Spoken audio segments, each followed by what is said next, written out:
대통령 기조 연설과 대기업 총수의 연설문을 여러 작성한 이 강원국 작가가 이런 말을 했습니다. 애초부터 잘 쓴 글은 없다. 단지 잘 고쳐진 글이 있을 뿐이다. 좋은 글은 그만큼 작가의 손이 많이 갔다는 뜻이죠. 문장 속에 어떤 단어 하나를 고를 때도 신중하죠.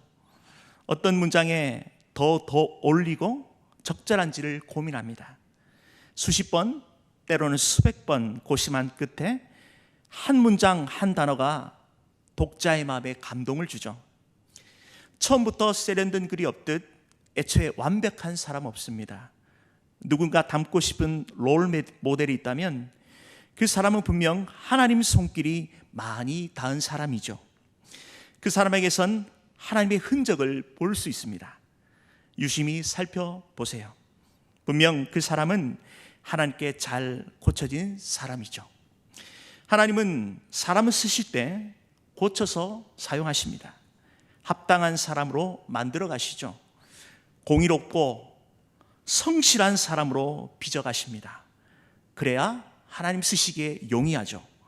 오늘 말씀은 하나님의 지혜가 담겨 있습니다. 하나님이 쓰시는 사람은 어떤 사람인지를 엿볼 수 있죠. 하나님의 사람, 선민 이스라엘을 향해 주신 6가지 교훈을 말씀하고 있습니다.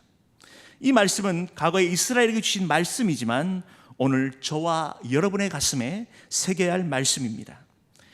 23절에 공정한 재판, 그리고 24절과 25절에 악인의 편에 서는 것에 대한 경계, 그리고 26절에 공의로운 판결, 그리고 27절에 열심히 일하고 준비하여 가정을 이루도록, 그리고 28절과 29절에는 위증, 거짓말에 대한 보복에 대한 경계, 마지막 30절에서 34절까지는 근면 성실함을 강조하고 있습니다.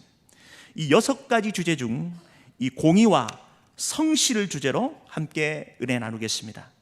먼저 26절에 적당한 말로 대답하면 입맞춤과 같으니라.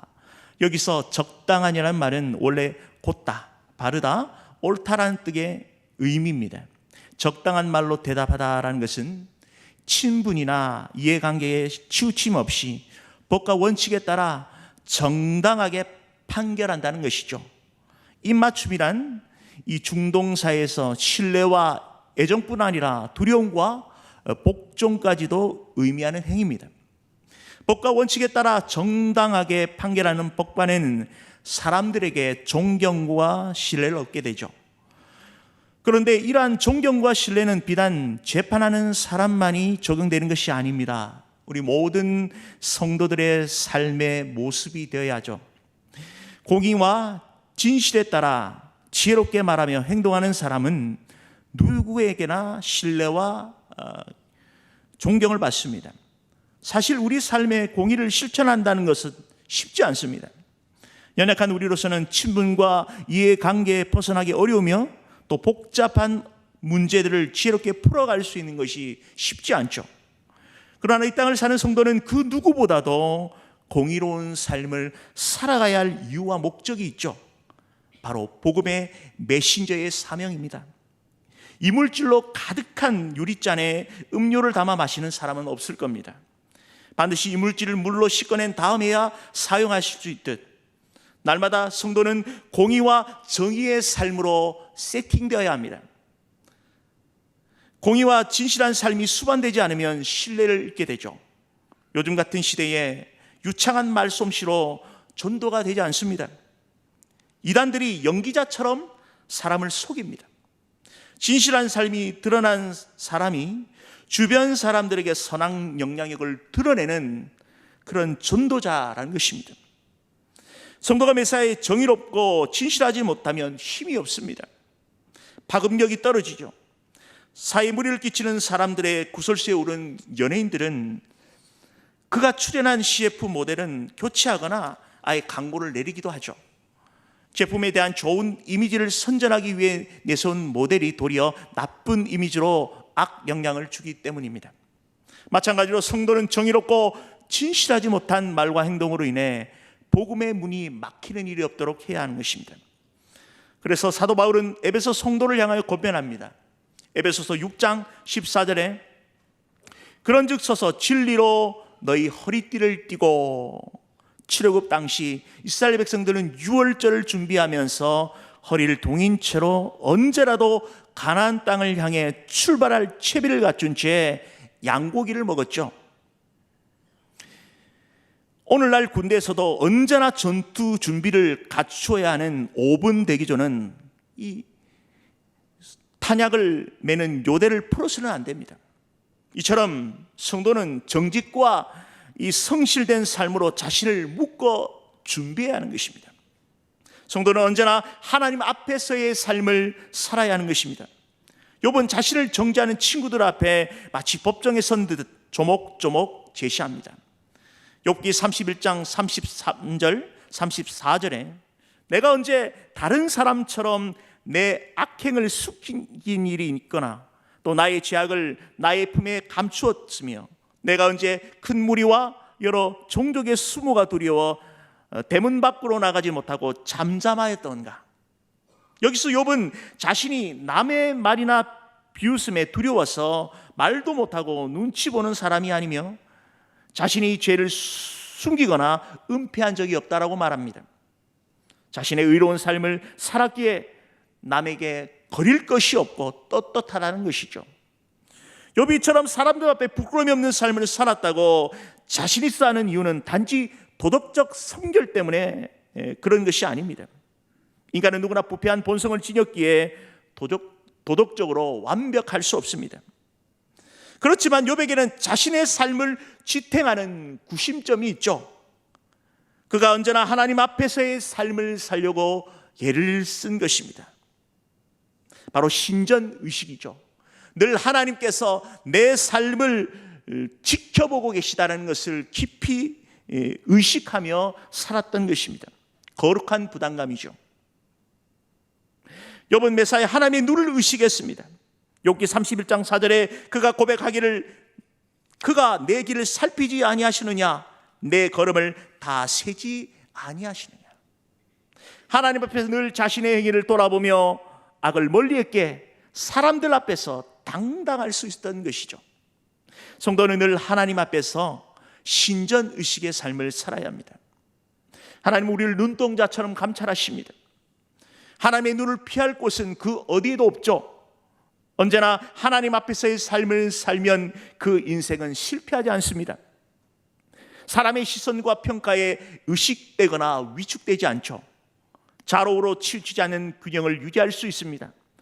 오직 그리스도만이 내 삶의 중심이기에 흔들리지 않습니다. 자신의 감정과 상황에 따라 가는 것이 아니라 오직 성령이 주시는 지혜를 따라 말하고 행동해야 합니다. 그리스도께서 친히 보여주신 모범을 따라 살아가므로 저 사람은 믿을 수 있는 사람이다, 저 사람은 범접할 수 없는 품위가 있다라는 평가를 들어야 하는 것입니다. 대청의 모든 성도가 하나님이 쓰시는 공의로운 사람이 됩시다. 다음으로 33절에 내가 좀 더 자자, 좀 더 졸자, 손을 모고 좀 더 누워 있자 하니.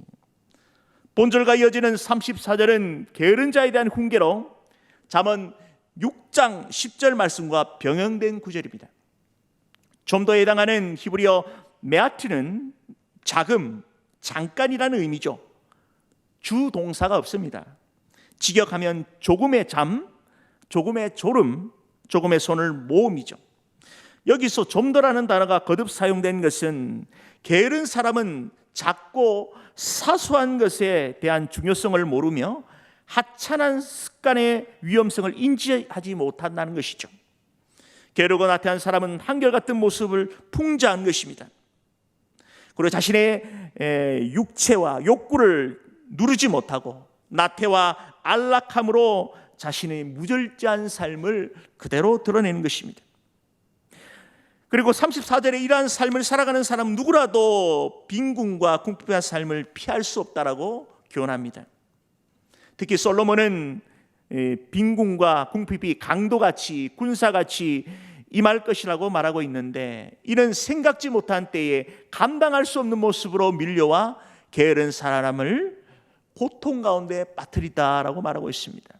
솔로몬은 게으름과 나탐에 대한 교훈을 하면서 이 수면과 이 졸음에 대한 예를 들죠. 그것은 지나친 수면과 졸음은 게으름과 나탐의 대표적인 특징이기 때문입니다. 지나친 수면은 사람에게 활력을 주고 힘을 주기보다는 나태함을 주고 무력함을 줍니다. 미국 캘리포니아 대학 정신의학 데니얼 크리앱 교수팀은 이 6년간 30세에서 102세 미국인 110만 명을 대상으로 수면 시간과 사망률의 상관관계를 조사했습니다. 인간의 최적 수면 시간은 7시간인데 그 시간이 늘어나면 늘어날수록 사망률이 높아진다는 것입니다. 지나친 수면은 육체와 정신을 오히려 허약하게 만들고 피곤하게 만든다는 것이죠. 또한 지나친 수면은 신앙생활에도 마이너스인 것입니다. 지나친 수면은 영적 나태함과 게으름과도 연결되는 것입니다. 그렇게 성도는 잠을 자고 일어나는 습관도 철저히 관리하고 고쳐나가야 하는 것입니다. 한국교회에 아주 좋은 습관이 있습니다. 바로 새벽 기도이죠. 누가 뭐래도 한국교회 붕의 가장 큰 견인차는 새벽 기도라고 생각되어집니다. 우리 주님께서 새벽 미명에 기도하신 습관을 쫓아 하나님의 믿음의 선배들이 예수님의 발자취를 쫓아 부지런히 쫓아왔습니다. 그 바통을 우리가 이어가고 있고 그리고 우리 다음 세대로 이어져야 하는 것입니다. 이 자리에 예배드리는 귀한 우리 성도님들께서 영적 자부심을 가져야 하는 것입니다. 이런 다짐과 이런 기도가 있으면 좋겠습니다. 내가 주님 다시 만날 때까지 대청교회 새벽 기도를 지키는 하나님의 부지런한 사람이 되기를 원합니다. 그리고 이 새벽 기도가 이 다음 세대까지도 이어지는 그러한 선한 영향력을 보여줍시다. 성도는 과거에 안주해서는 안 됩니다. 계속해서 믿음의 역사가 일어나는 생명력 있는 신앙인이 되어야 하는 것이죠. 예전에 나의 믿음의 역사가 지금도 신앙을 반영하는 것이 아닙니다. 한 번의 깨달음, 한 번의 경험이 우리의 신앙을 완성하는 것이 아닙니다. 소위 내가 왕년에는 이런 말은 무익한 것이죠. 지금이 중요한 것입니다. 신앙의 현재성을 말하는 것입니다. 지금 이미 흘러간 물로는 물레방아를 돌릴 수 없죠. 실시간으로 새롭게 낙하는 물의 동력으로 물레방아는 돌아가는 것입니다. 신앙의 원리도 그러합니다. 아무리 과거에 화려한 신앙의 체험을 했더라도 오늘 지금 또다시 이 믿음의 싸움에서 승리하지 않으면 그저 과거의 추억으로 머물고 말죠. 신앙의 성장은 지속적으로 드러내야 하는 것이죠. 디모데전서 4장 15절에 이 모든 일에 전심전력하여 너의 진보를 모든 사람에게 나타내어라. 영적 부모인 사도 바울이 젊은 목회자 디모데에게 당부하고 있습니다. 하나님을 향하여 전심전력하여 너의 진보를 사람에게 보이라는 것입니다. 계속된 신앙의 진보를 위해 전심전력해야 하는 것입니다. 모든 사람에게 드러날 수 있도록 뚜렷한 신앙의 결과물을 하나님과 사람들에게 보일 수 있어야 하는 거죠. 성도의 신앙은 그리스도의 장성한 분량에 이르도록 멈추지 않고 성장해야 하는 것입니다. 언제까지입니까? 베드로서 3장 18절에 오직 우리 주 곧 구주 예수 그리스도의 은혜와 그를 아는 지식에서 자라가라. 영광이 이제와 영원한 날까지 저에게 있을지어다. 우리 주님 만나는 그날까지 신앙의 날로 진보하도록 애쓰고 노력해야 하는 것입니다. 우리는 언제나 주님을 본받아야 합니다. 예수님의 그 성실한 그 발자취를 부지런히 쫓아가야죠. 주님의 사역을 주목해 보면 멀티플레이어입니다. 해당에서 가르치시고 귀신을 쫓아내시고 하늘을 치유하셨습니다.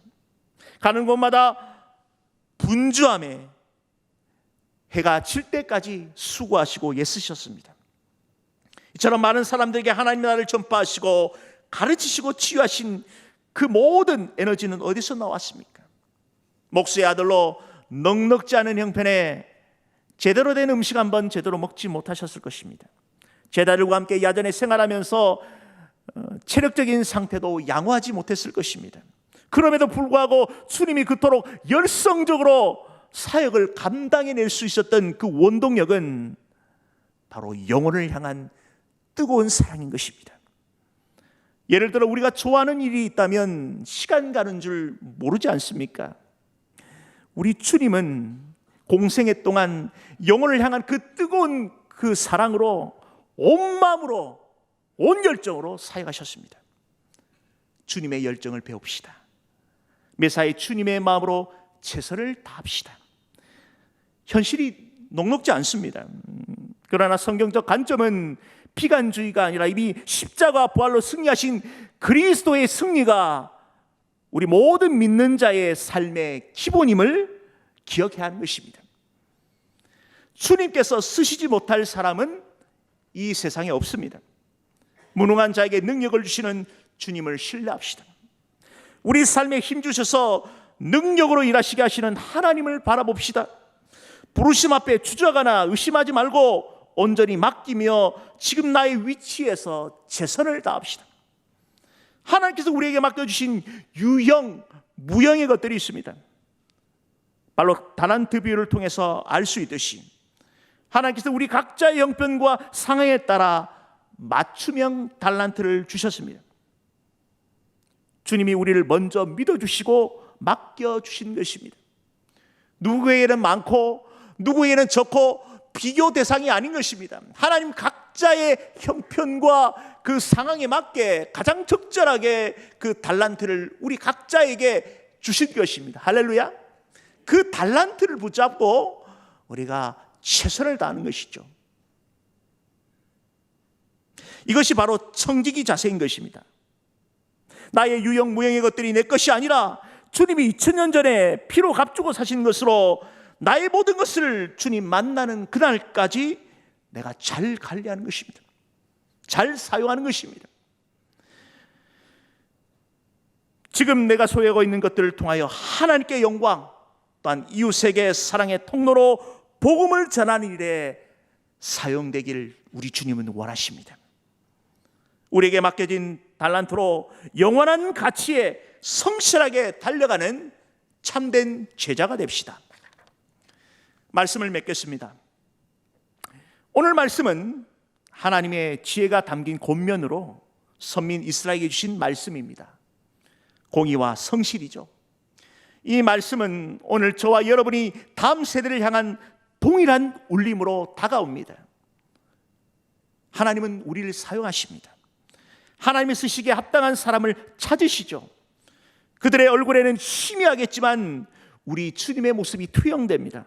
공생애 동안 살아내신 십자가의 흔적이죠. 우리가 가야 할 노선은 분명합니다. 주님 가신 길입니다. 우리는 주님께 잘 고쳐진 사람이 되어야 하는 것입니다. 그래야 주님이 쓰시죠. 그래야 하나님이 주목하는 사람이 되는 것입니다. 우리에게 맡겨진 소중한 것을 가지고 공의와 성실함으로 멋지게 살아냅시다.